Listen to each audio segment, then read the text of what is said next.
오늘 본문 말씀 가지고 인침받은 14만 4천 명이라는 제목으로 함께 은혜를 나누겠습니다. 우리가 지난주에는 기억나세요? 유대인들, 이스라엘, 하나님이 그들을 특별하게 여기신다 그랬잖아요. 마치 뭐처럼 여기신다고요? 마치 우리 몸에 뭐처럼? 눈동자처럼 그렇게 우리를 귀하게 이스라엘을 그렇게 귀하게 여기신다 하는 말씀을 드렸어요. 왜요? 왜 그렇게 귀하게 여기시죠? 그렇죠. 하나님의 말씀을 맡은 자, 말씀을 전수하는 자의 사명을 맡았고 또 이스라엘은 그거를 목숨을 걸고 그 사명을 감당했기 때문에 하나님께서도 그들을 그렇게 특별하게 여겨주신다 하는 말씀을 드렸어요. 그래서 우리에게도 맡겨주신 사명이 있습니다. 우리에게도 맡겨주신 말씀이 있어요. 내게 주시는 말씀들이 있다고요. 그 말씀들을 유대인들이 목숨 걸고 충성하듯이 우리도 하나님 앞에 충성하며 그 맡겨준 사명과 말씀을 지켜내고 이루어내는 우리가 될 때 마태복음 7장 12절 말씀, 내가 대접받고 싶은 대로 너희도 먼저 남을 대접하라. 사실은 그 말씀을 하나님이 이루시고 있는 말씀인 거예요. 우리 보고 지켜라만 하시는 게 아니라 하나님이 그 말씀대로 먼저 행하고 계시는 거거든요. 그래서 우리가 그 말씀 앞에 순종해서 내가 하나님 앞에 이제 충성을 보일 때 하나님은 우리의 인생과 우리의 삶을 더욱더 귀하게 여겨주시고 우리를 지키시고 보호하시는 은혜와 축복이 우리와 함께하는 줄 믿으시기를 바랍니다. 자, 이제 그렇게 해서 다시 한번 7장으로 돌아오는데 이제 오늘은 14만 4천 명에 대한 설명을 조금 더 자세하게 드리려고 해요. 자, 1절부터 3절까지 말씀을 보시면 무슨 내용입니까? 요약을 하면 4명의 천사가 이제 바람을 붙잡으면서 이 땅에 재앙을 내릴 준비를 하고 있는 거예요. 재앙을 내릴 준비를 하고 있는데 하나님의 그 인은 도장이에요. 인을 가진 천사가 외치는 거예요. 뭐라고 외치느냐? 3절 말씀, 3절 같이 봉독합니다. 이르되 우리가 우리 하나님의 종들의 이마에 인치기까지 땅이나 바다나 나무들을 해하지 말라 하더라. 아멘. 그러니까 이제 재앙이 시작될 거예요. 자연 재앙이 시작될 건데 그 전에 뭐를 먼저 하느냐? 하나님의 백성들의 이마에 인치는 일들이 먼저 진행이 되는 거예요. 그러니까 하나님의 사람들의 이마에 인치는 일들이 다 먼저 이루어져야 그 다음에 뭐가 시작되는 거예요? 그 다음부터 이제 재앙이 시작되는 거예요. 소위 말하는 한 일의 그 재앙이 시작된다 이 말이에요. 그래서 누구한테 인을 치느냐 봤더니 누구한테 인을 쳐요?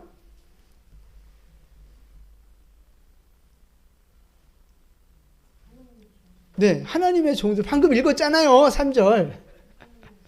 하나님의 종들의 이마에 인을 치는 거예요. 그러니까 이제 여기서 말하는 하나님의 종들은 이제 구원받은 모든 사람들을 말하기도 하는 거지만, 자, 그러면 구원받은 모든 사람들이라고 친다면 오늘 인침받은 14만 4천 명만 구원받는 거잖아요. 그죠? 아니, 따지자면 그렇다 이 말이죠. 그러니까 3절에 하나님의 종들의 이마에만 인을 쳤다. 그게 14만 4천이다. 그러면 구원받은 사람들은 14만 4천 명이다. 이런 논리가 되는 거잖아요. 그런데 그렇지가 않다 이 말이죠. 여기서 말하는 14만 4천 명은요. 자, 표를 하나 보여드릴까요? 표를 하나 보여드리면 네. 가장 큰 원이 구원받은 모든 성도를 가리키는 거예요. 전 세계의 모든 구원받은 성도들. 근데 모든 구원받은 성도들 중에 두 번째 그룹 누가 있어요?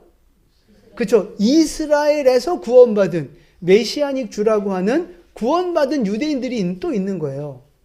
구원받은 유대인들 안에 또 누가 있느냐? 그렇죠. 이스라엘의 종들이 있는 거예요. 종. 그거를 3절에서는 하나님의 종들이라고 표현하고 있어요.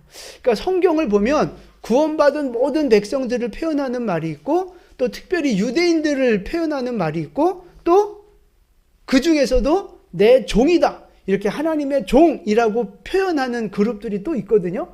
하여튼 제가 참고하고 있는 그 최진숙 목사님은 이제 저런 관점을 가지고 계세요. 그래서 오늘 말하는 이 14만 4천 명은 누구냐? 3절에 누구라고 돼 있어요? 하나님의 종들이잖아요. 그러니까 아까 그 세 개의 큰 동그라미 중에 어디 있는 동그라미예요? 그렇죠. 가장 중심에 있는 그 동그라미라고요. 그러니까 구원받은 모든 사람을 대표하면서도 실제적으로 누구를 말하느냐? 이스라엘 백성 중에서도 하나님의 종된 사람들을 말하는 거예요.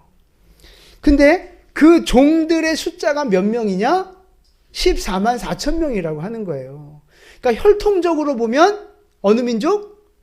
유대민족 사람들인 거예요.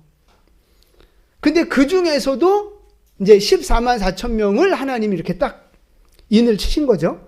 그럼 여러분, 나머지 구원받은 백성들은, 인침받고 구원받은 백성들은 어디 나와요?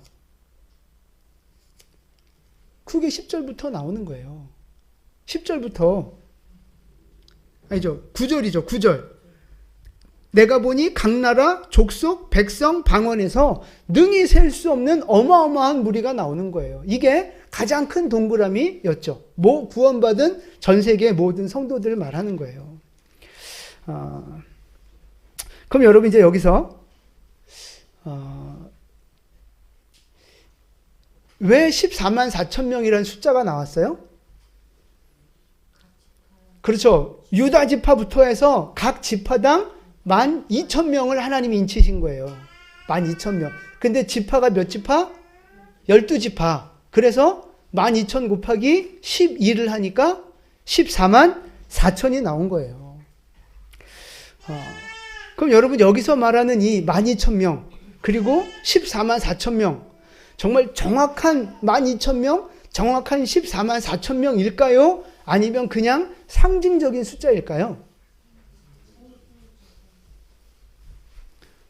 정답은 몰라요.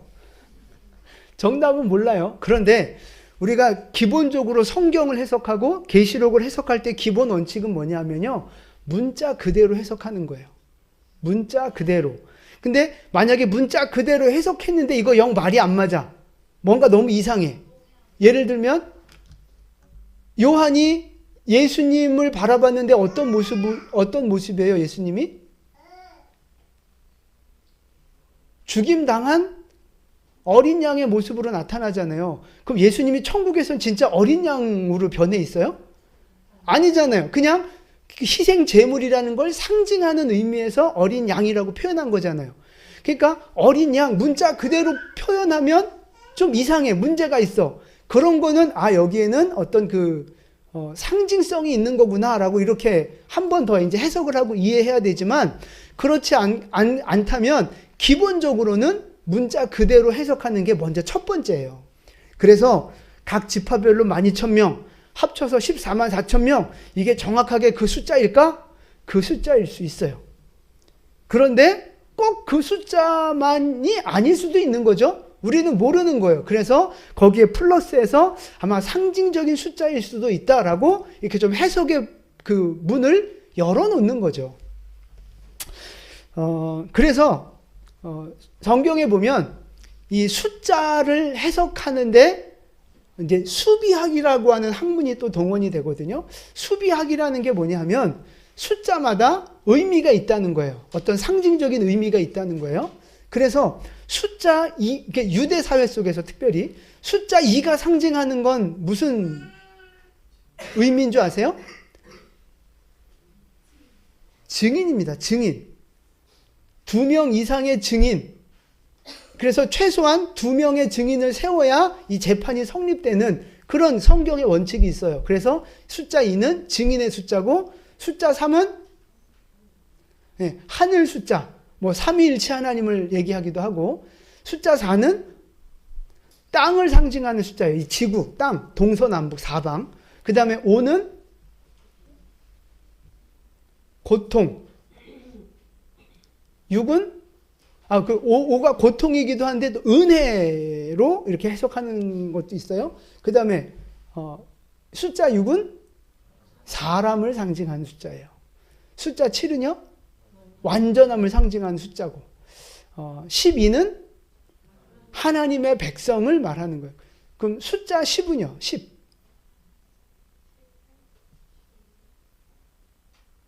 가득하다는 의미. 또는 뭐 여기도 이제 하나님의 백성 뭐 이제 이런 의미도 있는데, 거기에 1000이라고 하는 숫자는 뭐냐면 만수예요. 만수. 가득 찼다 하는 만수. 그러니까 12000은 12 곱하기 1000이잖아요. 그러니까 하나님의 백성들이 가득 찼다는 의미로 해석할 수도 있는 거예요. 그러니까 그 말은 충만한 숫자가 뭐 받았다? 그 인침을 받고 구원받았다라고 이해할 수도 있는 거죠. 꼭 그렇다는 건 아니에요. 그냥 그렇게 우리가 해석할 수 있다는 거예요. 그래서 이방인도 충만한 숫자가 구원을 받지만 유대인들도 충만한 숫자가 구원을 받는 거예요. 근데 그게 한 사람도 안 빠지고 모든 사람들이 다 구원받느냐? 그건 모르겠어요. 근데 어쨌든 하나님이 보실 때 됐다, 충분하다, 충만하다고 할 만큼 유대인들의 충만한 구원, 이방인들의 충만한 구원이 이루어질 거다 하는 거예요. 그러니까 결국 각 지파별로 12000명씩, 다시 말해서 각 지파별로 충만한 구원을 받는 거예요. 그래서 12지파 모든 이스라엘 민족들이 결국 뭘 받아요? 구원을 받는다 이 말이에요. 그래서 이 혈통을 가진 유대 민족들의 그 민족적인 구원의 역사가 결국은 이루어질 거다. 그거를 보여주는 것이 요 14만 4천 명이 아닐까. 이렇게 또 해석을 하는 거예요. 좀 너무 어려운 얘기일 수 있는데 대충 이해가 되시겠어요? 잘 이해가 안 돼요? 그냥 잊어버리셔도 돼요. 중요한 게 아니에요. 근데 진짜 중요한 건 여러분이 꼭 기억해야 될 건 뭐냐면 14만 4천 명 안에 우리가 들어가요? 안 들어가요? 안 들어가요. 그것만 여러분 기억하시면 괜찮습니다. 왜냐하면 이 신천지 사이비가 맨날 14만 4천 명 채워져야 자기들만 천국 간다고 뻥치니까 거기에 속지 않으려면 분명히 이걸 아셔야 되는 거예요. 이것만이라도 아시면 돼요. 14만 4천 명은 유대인들의 숫자예요. 유대인들 중에서도 하나님의 종들이라 불리는 숫자. 절대 이방인된 우리는 14만 4천 명에 들어갈 수 없습니다. 우리는 어디에 들어가요? 그렇죠? 그 이방인 모든 성도, 우리는 이방인의 그룹에 속해서 구원받는 거예요. 그러니까 절대 신천지에 속지 마시기를 바랍니다. 자, 그리고 또 하나 보시면 이 14만 4천 명은요, 그냥 단순히 하나님의 종들 중에 구원받은 사람, 그런 사람들이 아닐 수 있다는 거예요. 이 14만 4천 명은 누구냐? 순교자로 볼 수 있어요. 순교자. 제가 지난주에도 잠깐 말씀드렸는데 이 14만 4천 명이 어디에 또 나오느냐 하면요, 14장에 나오거든요. 14장으로 한번 가보시겠어요? 자, 14장 1절 한번 읽어볼게요. 14장 1절입니다. 또 내가 보니 보라, 어린 양이 시온산에 섰고 그와 함께 14만 4천이 서 있는데 그들의 이마에는 어린 양의 이름과 그 아버지의 이름을 쓴 것이 있더라. 아멘. 자, 14만 4천 명이 지금 예수님하고 어디 서 있어요? 시온산에. 그러니까 아마도 예수님이 재림하실 때 그 14만 4천 명이 예수님하고 함께 내려와서 이 땅을 심판하는 그런 역할을 하지 않을까? 그렇게 추측이 되는 거예요. 자, 그런데 3절 말씀을 보시면 3절 우리 같이 한번 읽어볼게요. 그들이 보좌 앞과 내 생물과 장로들 앞에서 새 노래를 부르니 땅에서 속량함을 받은 14만 4천 밖에 능히 이 노래를 배울 자가 없더라. 아멘. 하늘에서 신비한 찬양 소리가 들리는 거예요. 근데 그걸 나도 배워보고 나도 불러보고 싶은데 그게 안 돼. 누구만 배워서 부를 수 있어요? 요 14만 4천 명만 배울 수 있는 특권을 가진 사람들이에요. 요 사람들만 그 하늘에서 울리는 그 찬양을 배워서 부를 수 있는 사람, 특별한 사람들이에요. 그리고 4절 말씀 더 가볼게요. 우리 4절 같이 봉독합니다. 이 사람들은 여자와 더불어 더럽히지 아니하고 순결한 자라.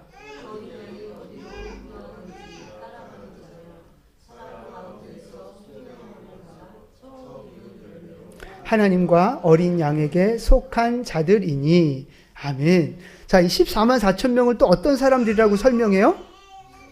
그렇죠. 순결한 사람들, 음란하지 않은 사람들을 말하는 거예요. 자, 그리고 그 다음에 또 뭐예요? 어린 양 예수님이 어디로 인도하든지 따라가는 사람들이에요. 어디로 인도하든지. 그래서 예수님이 어디까지 가셨어요? 그죠? 죽기까지 가셨잖아요. 십자가에서 죽을 때까지 가셨잖아요.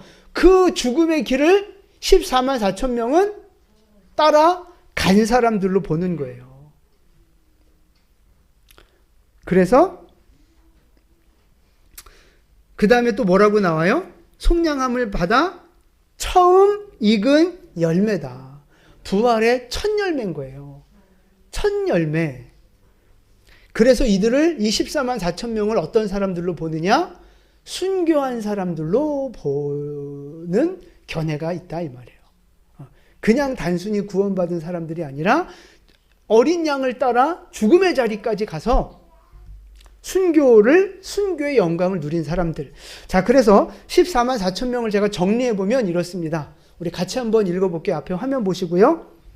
이스라엘 자손 중에서 인침을 받고 한 일에 7년 나팔 재앙 기간에 복음을 전하다가 순교하는 종들, 부활의 첫 열매 되어 승리 영광을 누릴 사람들이다. 아멘. 이 사람들이 14만 4천 명의 정체라고 이제 저는 보는 거죠. 그래서 한 일의 기간 동안에 그 7년의 기간 동안 7 나팔의 재앙이 울려 퍼지는데 그 기간에 요 14만 4천 명이 두 증인과 함께 복음을 전하고 죽기까지 믿음을 위해 싸우는 그런 사람이 되다가 결국 순교당하는 사람이 될 거다. 그래서 아까 말씀드렸잖아요. 인치는 사건이 다 사람이 준비가 되어져야 그 다음부터 재앙이 시작된다 그랬잖아요. 그래서 이 사람들이 7년 한 일의 기간을 복음으로 섬길 사람들 하나님이 준비해 놓으시는 그런 모습이라고 보시면 좋을 것 같아요. 자, 그런데 이제 그 다음에 14만 4천 명의 정체는 이제 우리가 조금 이제 파악이 됐어요. 자, 그러면 이 사람들의 이마에 뭐를 쳤어요? 인을 쳤단 말이에요. 근데 여러분, 이 인을 친다는 말은, 도장을 찍는다는 말은 무슨 의미가 있는 거예요? 왜 인을 쳐요? 그렇죠. 옛날 우리 그 서부 영화 같은 데 보면 그렇게 막 목축업 하는 사람들이 그 양이나 그 소한테, 그쵸? 푹 찍잖아요. 낙인이라고 그러잖아요. 쇠 시뻘겋게 달궈가지고 팍 찍잖아요. 이제 그걸 말하는 거거든요. 딱 찍으면 거기 무슨 의미가 담기는 거예요? 이건 내 거다. 내 소유다. 이거는 소유권이 나에게 속했다 이 말이에요. 그럼 이거는 이제 내 거니까, 이 인친 이건 내 거니까 그 다음부터는 주인이 어떻게 하는 거예요? 마음대로 해요? 그냥 막 다 잡아먹어요? 내 거예요. 그럼 그 다음부터는 어떻게 해요? 그렇죠. 내 거니까 내가 지키고 내가 보호하고 내가 양육하는 거예요. 다른 놈들이, 다른 주인이, 도적들이 이것을 빼앗아가거나 훔쳐가지 못하도록, 마음대로 잡아먹지 못하도록 내가 지키고 내가 보호하는 거예요. 그 소유권에는 바로 그런 보호와 어떤 그 공급의 개념이 같이 들어가 있는 거예요. 내 새끼 누가 키워요? 내가 키우잖아요. 내 거니까 내가 책임진다 이 말이에요. 만약에 이 도장을 계약서에 꽝 찍으면 어떻게 되는 거예요? 그렇죠. 그러면 계약이 성립이 되면서 이건 반드시 지켜야 되는 거예요. 이 인친다는 의미가 바로 그런 의미가 있다고요. 그러니까 하나님이 하나님의 백성들에게 인을 쳤다, 도장을 찍었다. 이건 무슨 말이냐면 너는 내 거야. 너는 내 백성, 나는 네 하나님이 될 거야 이거예요. 그러니까 너는 내 백성이니까 이 백성 누가 책임져요? 하나님이 책임지신다는 얘기예요. 이 백성을 하나님이 보호하시고 하나님이 그들을 공급하시고 하나님이 그들과 약속하신 계약을 반드시 이루시겠다는 거예요. 여러분, 그래서 인침받는 건 우리에게 아주 크나큰 축복인 줄 믿으시기를 바랍니다. 그럼 여러분, 이마에 인침 받으셨어요? 어디 이마 좀 한번 까보셔. 이렇게 좀 받았나? 인침 받으셨어요? 안 받으셨어요? 아직 안 받으셨어요? 그럼 제가 침이라도 발라드려요, 이렇게? 이마에 인침 받았습니까? 안 받았습니까? 받았어요. 자, 고린도후서 1장 22절 같이 봉독합니다.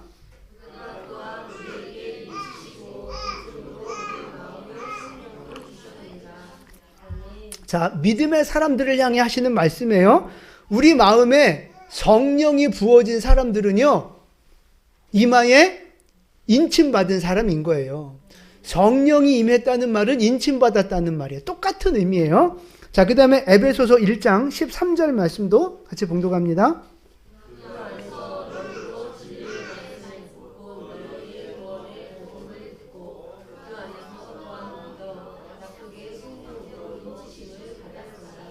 아멘. 보세요. 진리의 말씀, 그러니까 구원, 복음을 받아들이고 구원받은 사람들은요, 뭐를 받았다고요?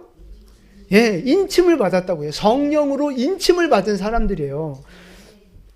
그러니까 여러분들은 예수를 믿고 예수를 나의 주인으로 영접해서 여러분 안에 성령님이 임재하신다면 여러분들은 이마에 지금 뭐 받은 사람들?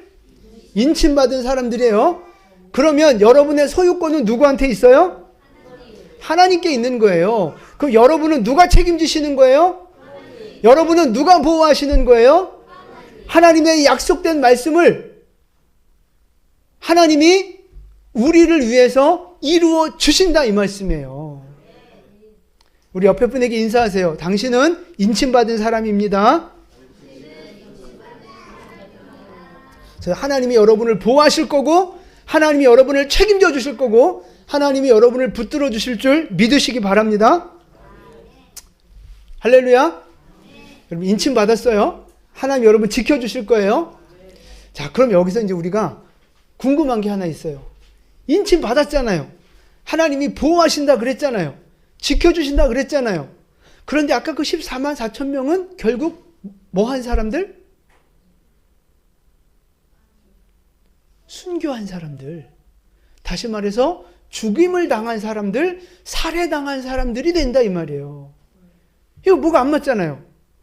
인침 받고 보호하신다 그랬는데 그럼 끝까지 살아남아야지. 왜 죽어요? 빈틈이 생겼나? 하나님의 보호막에 빈틈이 생겼나요? 왜 죽어요?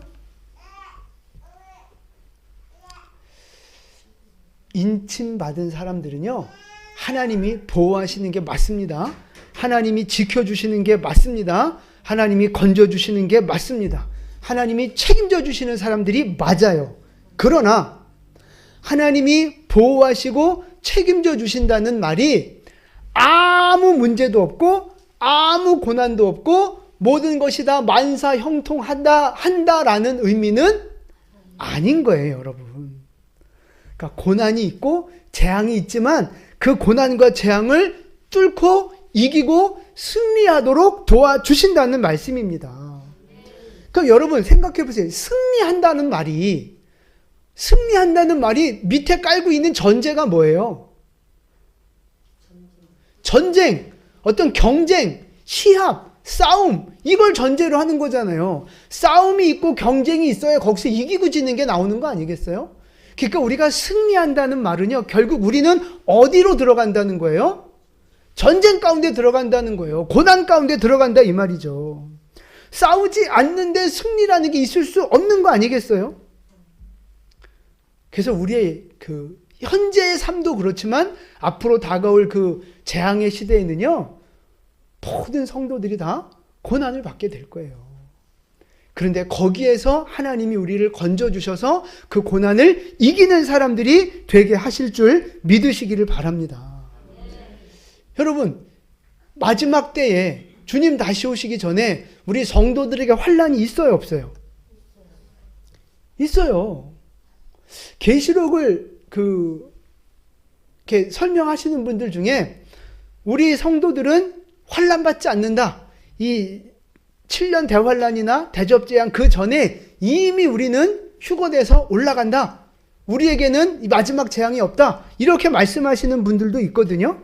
뭐 그분들의 주장 뭐 그냥 인정합니다. 존중합니다. 그런데 그분들 말씀은 그거예요. 그러니까 두려워하지 말라는 거죠. 우리는 고난받기 전에 올라가고 환난받기 전에 올라갈 거니까 너무 두려워하지 말아라. 안심해라. 이런 거예요. 근데 제 생각은 좀 다른 게 뭐냐면 성경은요. 성경에서 뭐라고 말하는지를 봐야 되잖아요. 성경은 성도들이 당하는 고난을 여러 차례 이야기하고 있어요. 자, 계시록 2장으로 한번 가보세요. 2장. 계시록 2장 10절 말씀 보세요. 10절. 2장 10절 말씀입니다. 서문학교에 주신 말씀이에요. 2장 10절. 시작. 너는 장차 받을 고난을 두려워하지 말라. 볼지어다 마귀가 장차 너희 가운데 몇 사람을 옥에 던져 시험을 받게 하리니 너희가 10일 동안 환난을 받으리라. 내가 죽도록 충성하라. 그리하면 내가 생명의 관을 내게 주리라. 아멘. 지금 교회의 미래에 대해서 말씀하고 계시는데 뭐가 있을 거라고요? 고난이 있을 거라고요. 근데 고난을 두려워하지는 말아라. 그 고난은 이기게 될 거니까 두려워하지는 말아라. 그러나 고난은 올 것이다. 그걸 말씀하고 계시는 거예요. 자, 그 다음에 6장으로 가보세요. 6장 11절 말씀 보세요. 11절. 6장 11절 같이 봉독합니다. 각각 그들에게 흰 두루마기를 주시며 이르시되 아직 잠시 동안 쉬되 그들의 동무 종들과 형제들도 자기처럼 죽임을 당하여 그 수가 차기까지 하라. 그러니까 앞으로 무슨 일이 있을 거라는 거예요? 순교당하는 일, 죽임당하는 일이 있을 거라고 말씀하고 계시잖아요. 자, 그 다음에 11장으로 가보세요. 11장 7절. 11장 7절입니다. 같이 봉독합니다. 그들이 그 증언을 마칠 때에 무저갱으로부터 올라오는 짐승이 그들과 더불어 전쟁을 일으켜 그들을 이기고 그들을 죽일 터인즉. 믿음의 사람들을 싸워서 이기고 믿음의 사람들을 죽이겠다는 거예요. 짐승이. 성도들에게 핍박이 오는 거예요. 순교하는 일들이 벌어진다 이 말이죠. 자, 그 다음에 13장도 한 번 더 가보세요. 13장. 7절 보세요. 13장 7절. 또 권세를 받아 성도들과 싸워 이기게 되고. 성도들하고 싸우는데 누가 이겨요? 짐승이 이긴다고요. 짐승이. 10절 말씀도 보세요. 시작. 사로잡힐 자는 사로잡혀 갈 것이요 칼에 죽을 자는 마땅히 칼에 죽을 것이니 성도들의 인내와 믿음이 여기 있느니라. 아멘. 죽을 자가 있다는 거예요. 그리고 15절 마지막이에요. 15절도 보세요. 짐승의 우상한테 이제 절하라 하는 건데 같이 봉독합니다. 그가 권세를 받아 그 짐승의 우상에게 생기를 주어 그 짐승의 우상으로 말하게 하고 또 짐승의 우상에게 경배하지 아니하는 자는 몇이든지 다 죽이게 하더라. 아멘. 성도들이 그 우상에게 절할 수 있어요? 절 안 한다고요. 표 안 받는다고요. 그러니까 그들을 어떻게 한다고요? 죽인다고요. 죽인다고요. 그러니까 교회가, 성도들이 죽임을 당하고 핍박받는 시대가 온다 이 말이에요. 이제 아시겠죠? 자, 계시록 전체 구조 그 그림 하나 좀 표 한번 보여주세요. 휴거가, 예수님의 공중재림과 휴거가 언제 있어요? 한 일에 마칠 때 있다고요. 그때서야 예수님이 오시고 부활과 휴거가 일어나는 거예요. 그러면 그 한 일에 7년의 기간, 그 나팔재앙이 벌어지는 고난은 우리가 받아요, 안 받아요? 우리가 받는 거예요. 우리가 이 한 일에 7년의 재앙은 우리가 받아내야 되는 거예요. 물론 보호하신 은혜가 있습니다. 모두가 다 죽는 건 아니겠죠. 이 재앙의 시대에, 고난의 시대에 하나님이 보호하시고 분명히 누군가는 건져주시고 누군가는 피할 길도 주시면서 살 길을 열어주실 거예요. 그래서 끝까지 믿음을 지키고 승리하게 하실 날이 그런 사람이 있을 거라고요.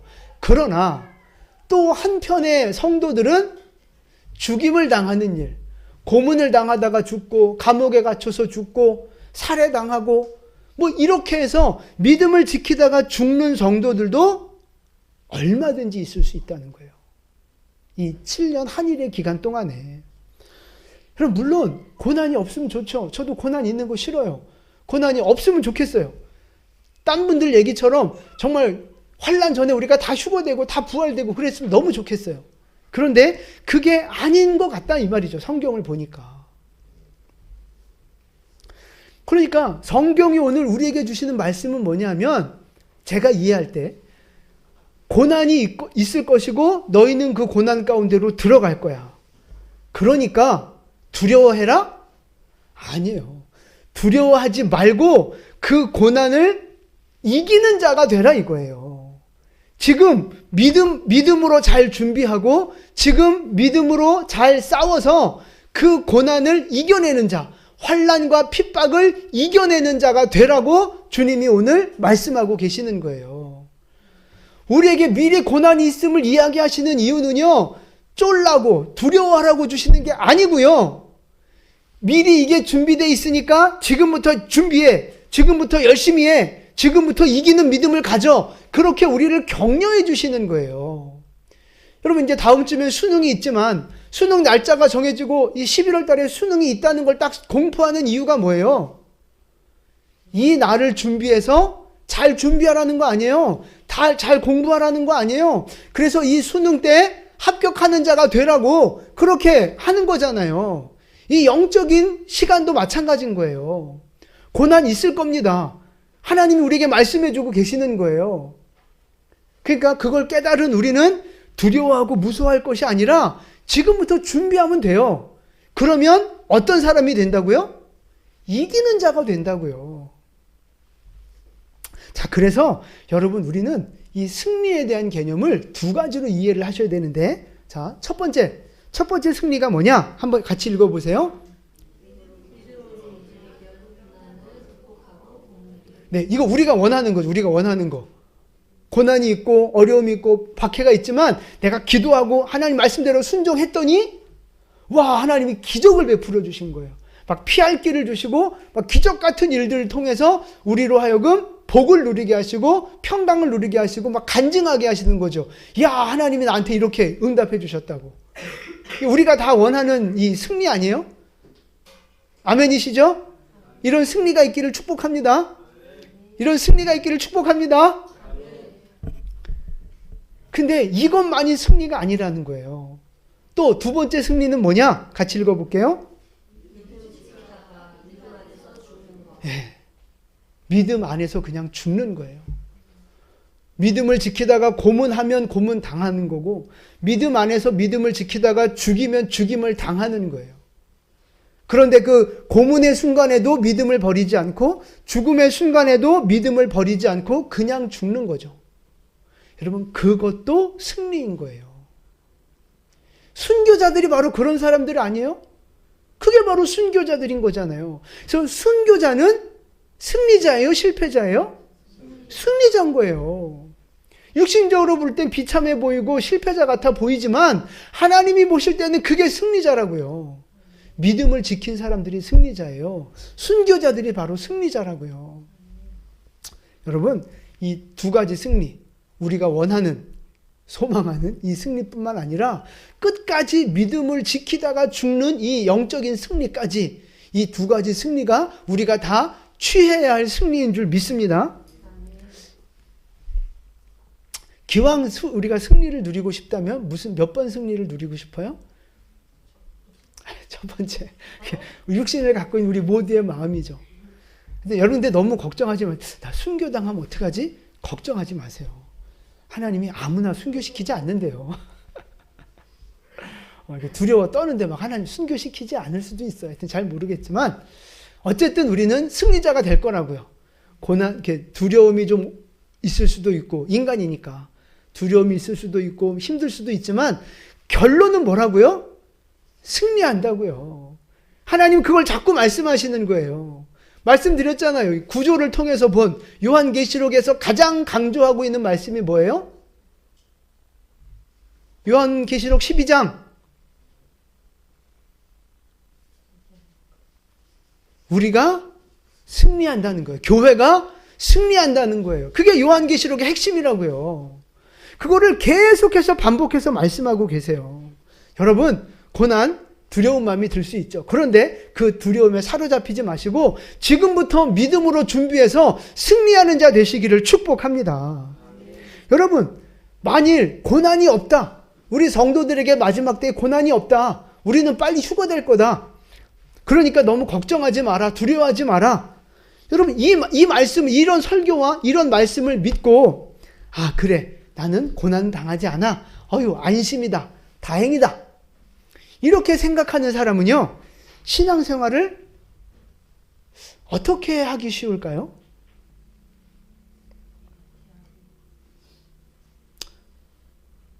어쨌든 믿기만 하면 환난 없이 휴거된다고 하니까 일단 천국 가는 믿음이면 된 거 아니에요? 그런 마음 가지고 그냥 나태하게 신앙생활할 가능성이 굉장히 많은 거예요. 그런 사람의 믿음이 강한 믿음, 성장하는 믿음, 도전하는 믿음이 되겠어요? 안 된다고요. 연약한 믿음, 구원만 유지하는 믿음이 되는 거죠. 하나님이 그런 믿음을 원하시고 기뻐하실까요? 절대 그렇지 않아요. 고난이 있으니까, 앞으로 고난이 올 거니까 뭐 해야 돼요? 미리 준비해야 된다고요. 아, 고난이 오니까 나 미리 준비해야 돼. 더 기도해야 돼. 더 말씀 붙잡고 내가 순종해야 돼. 내가 더 천국 소망 분명하게 내가 가져야 돼. 여러분, 이런 믿음으로 신앙생활하는 사람은 믿음이 어떻게 되겠어요?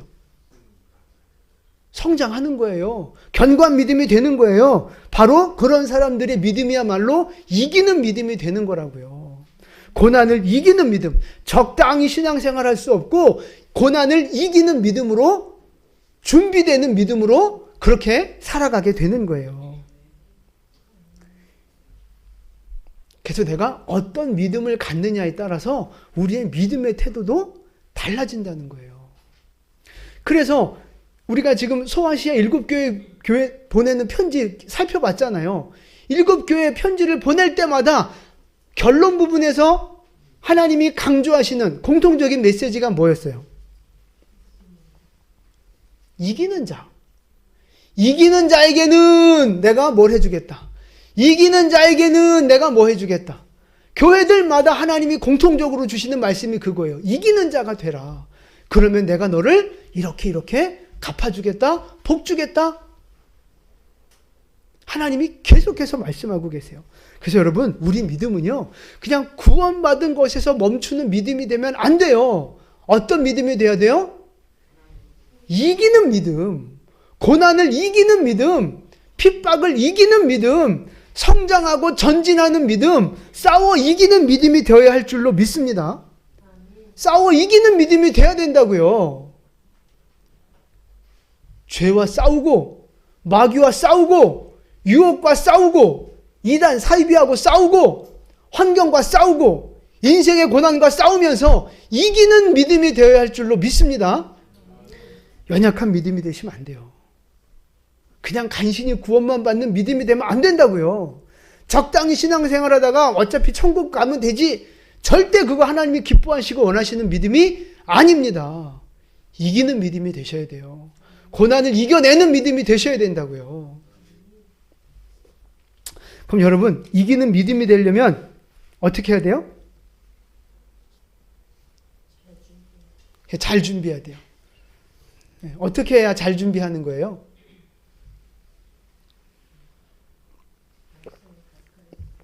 그렇죠. 여러 가지 많은 말씀들이 있어요. 우리가 어떻게 잘 준비해야 되는지. 그 중에 대표적인 말씀 하나만 볼게요.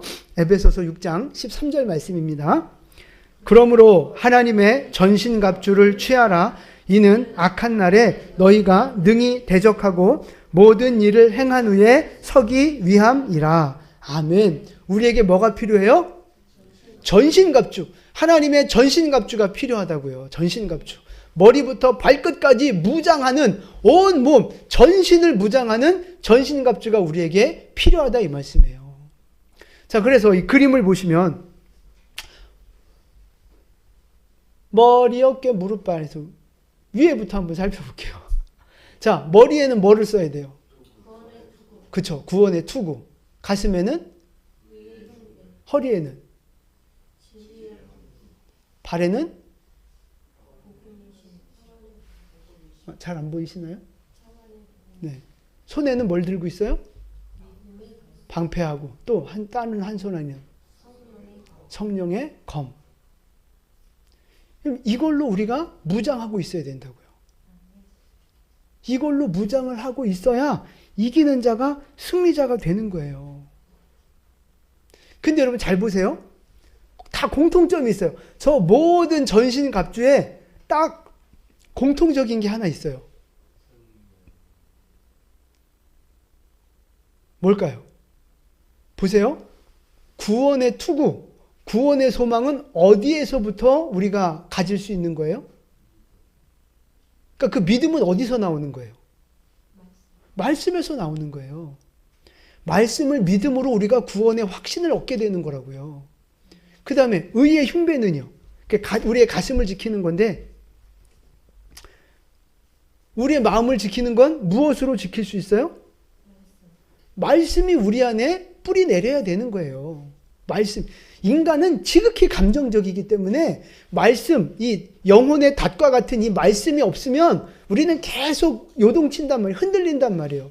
그런데 하나님의 말씀이 우리의 심장에 새겨질 때 흔들리지 않는 사람이 되는 거예요. 우리의 마음을 지킬 수 있게 되는 거라고요. 그 다음에 허리띠는 뭐예요?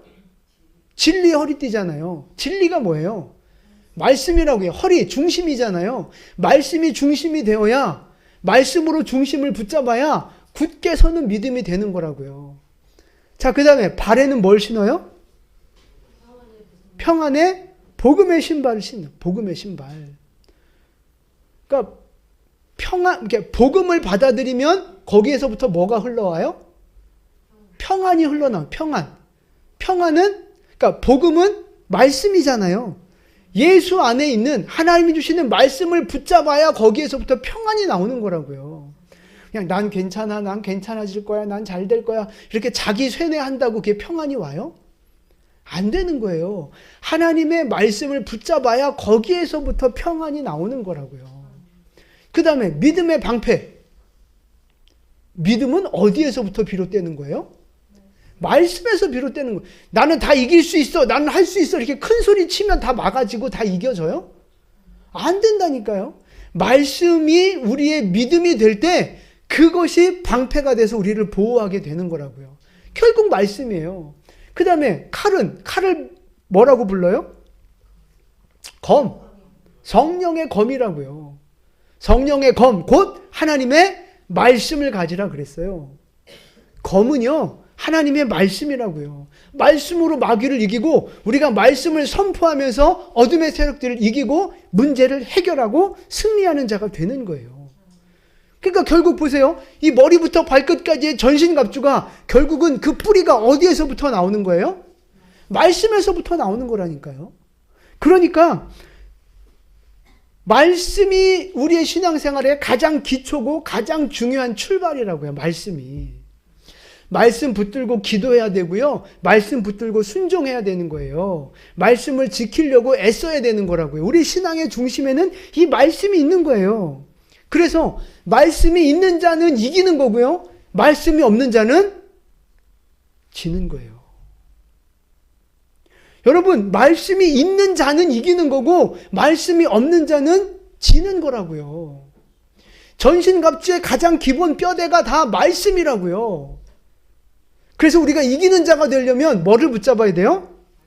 말씀을 붙잡아야 된다고요. 말씀을 가까이 하고 말씀을 붙잡는 자가 돼야 돼요. 여러분, 우리가 신앙생활하고 세상을 살면서 얼마나 많은 수많은 생각들이 우리의 머리와 가슴 속에 요동을 칩니까? 좋았다가 싫었다가 기뻤다가 짜증냈다가 화냈다가 막 우리의 생각과 감정이 얼마나 많이 요동치냐고요. 지금 이 순간도 여러분 머릿속에 생각 속에 감정 속에 얼마나 많은 것들이 왔다 갑니까? 휘몰아 치잖아요, 그냥. 여러분, 떠도는 그 근거 없는 감정과 생각들을 붙잡고 승리할 수 있어요? 뭔가 좀 복 받은 것 같다. 좋은 일이 벌어지면 그냥 막 세상을 다 얻은 것 같고 하나님이 마냥 내 편인 것 같고 그냥 막 세상을 다 이길 것 같고 막 자신감 충만하다가 조금만 어려운 문제가 생기고 내가 감당 못할 문제가 생기면 잠수 타고 그냥 땅에 푹 꺼져가지고 그냥 막 죽네 사네 막 난리치고, 그게 우리 인간의 연약한 감정과 생각 아니겠어요? 여러분, 그걸 붙들고 이길 자신 있어요? 그 감정과 생각을 붙들고 이길 수 있겠냐고요. 절대 안 되는 거예요. 그래서 우리에게 뭐가 필요해요? 말씀이 필요한 거라고요. 말씀이 있는 자는 이기는 거고요. 말씀이 없는 자는 지게 되는 거예요. 여러분, 지금 여러분이 신앙생활하고 있는 모습을 보세요. 그리고 다가올 환난이 다가올 텐데 그걸 준비하고 있는 여러분의 모습을 한번 보세요. 그리고 지금 닥쳐 있는 고난을 대하는 여러분의 자세를 한번 보세요. 여러분, 말씀으로 그것들을 대하고 있습니까? 말씀을 붙들고 말씀 중심으로 생각하면서 하나님의 뜻이 이루어질 줄로 믿고 기도하며 살고 있습니까? 아니면 감정과 생각을 따라서 환경을 따라서 이리저리 요동치며 살고 있습니까? 미래를 말씀으로 준비하고 계신 거예요? 지금 여러분이 겪고 있는 고난들을 말씀으로 해석하면서 이겨내고 버텨내고 싸워내가고 있는 거예요? 여러분 안에 지금 신앙생활하는 여러분 안에 지금 말씀이 있어요? 말씀 붙잡고 계십니까? 말씀이 있는 자는 이기는 거고요. 말씀이 없는 자는 지는 거예요. 그래서 여러분, 말씀을 가까이 하셨으면 좋겠어요. 많이 읽으시고 많이 묵상하시고 많이 들으셨으면 좋겠어요. 우리 전태현 집사님 가정이 모델이 되셨잖아요. 가정에서 날마다 가족들하고 모여서 성경을 읽으시라고. 성경을. 모범 가족상을 한번 드려야 돼요. 우리 교회 모범 가족상. 여러분, 혼자면 혼자라도, 둘이면 둘이라도, 셋이면 셋이라도 모여서 같이 성경을 좀 읽으시라고요. 그러면 그 말씀이 있는 가정은 그 가정 전체가 승리하게 될 거예요. 그리고 우리가 수요일, 주일 오후 다 성경을 지금 공부하고 있잖아요. 훈련받고 있잖아요. 여러분, 빠지지 마시고 참석하시면서 성경을 자꾸 배우시고 다른 유명한 목사님 설교도 좀 많이 들으시고 자꾸 좀 들으세요. 들으시고 배우시고 읽으시고 묵상하시고 말씀을 가까이 하셔야 우리가 승리하는 자가 되는 거예요. 근데 여러분, 말씀을 듣는 게 더 중요할까요? 말씀을 읽는 게 더 중요할까요? 그러니까 설교를 듣는 게 더 중요해요? 말씀을 읽는 게 더 중요해요? 그렇죠? 두 개 다 중요해요. 그런데 우리가 먼저 해야 될 게 뭐냐면 말씀을 읽는 게 더 중요한 거예요. 내 스스로 말씀을 읽는 사람이 돼야 스스로 생각하고 스스로 묵상하고 스스로 이렇게 좀 생각을 하면서 이 성장하는 믿음이 되고 자립하는, 독립하는 믿음이 되면서 이게 변화무쌍한 세상과 싸워 이기는 사람이 될 수 있는 거예요. 그런데 성경을 안 읽고 이렇게 설교만 많이 듣는 분들이 있을 수 있거든요. 그런 분들은 이 믿음이 이게 내가 깨달은 게 아니잖아요. 깨닫게 해주는 거잖아요. 그러니까 이게 수동적이고 의존적인 믿음이 되기가 좀 쉬워요. 근데 뭐 꼭 좋다 나쁘다 말하긴 그렇지만 하여튼 제가 생각해 보니까 이게 내가 깨달은 거하고 남이 깨닫게 해주는 거하고 좀 다르지 않을까? 그리고 남이 깨닫게 해주는 것만 자꾸 이렇게 의지하면 이렇게 의존하는 신앙이 되는 거예요. 내가 하나님 앞에 기도해서, 내가 하나님 앞에 묵상해서 하나님이 나에게 주시는 깨달음, 나에게 주시는 믿음, 이게 먼저 우선되어야 할 줄로 믿습니다. 그래서 성경을 많이 좀 읽으시라고요. 묵상하시고, 그러면서 또 들으시고. 그래서 말씀이 우리 안에 새겨지고 부어지고 채워질 때 이기는 믿음이 될 수 있는 줄로 믿습니다. 여러분, 말씀을 정리합니다. 마지막 때 우리에게 강한 믿음이 필요합니다. 왜? 지금 닥쳐있는 고난을 이겨야 되는데 이기려면 강한 믿음이 필요한 거고요. 지금의 고난을 넘어서서 마지막 때의 고난과 환난이 올 텐데 그 환난을 이기기 위해서라도 우리는 강한 믿음, 견고한 믿음, 이기는 믿음이 필요하다 이 말씀이에요. 그러기 위해서는 결국 기도도 필요하고 뭐 공동체도 필요하고 다 중요해요. 뭐 하나 버릴 수 없어요. 그런데 그 출발이 어디에 있느냐? 말씀에 있다는 거예요. 말씀을 읽고 말씀을 묵상하고 말씀을 듣고 나누는 것에서부터 시작된다는 말씀입니다. 자, 여러분, 인침받은 여러분, 구원받은 여러분, 승리를 보장받은 여러분, 아멘이시죠? 아멘. 여러분 인침받았고 구원받았고 승리를 보장받은 여러분이에요. 그러니까 이제 고난 두려워하기보다 고난 앞에서 막 두려움을 갖기보다 하나님이 승리를 약속하셨으니까 그 이기게 하실 주님을 바라보시면서 이길 준비를 잘 하여 결국에 승리하는 여러분 되셨으면 좋겠습니다. 말씀으로 잘 준비하셔서 이기는 자, 승리하는 자, 그래서 그 승리의 기쁨을 누리는 승리한 우리 성도들 되시기를 예수님의 이름으로 축원을 드립니다. 아멘. 기도하겠습니다.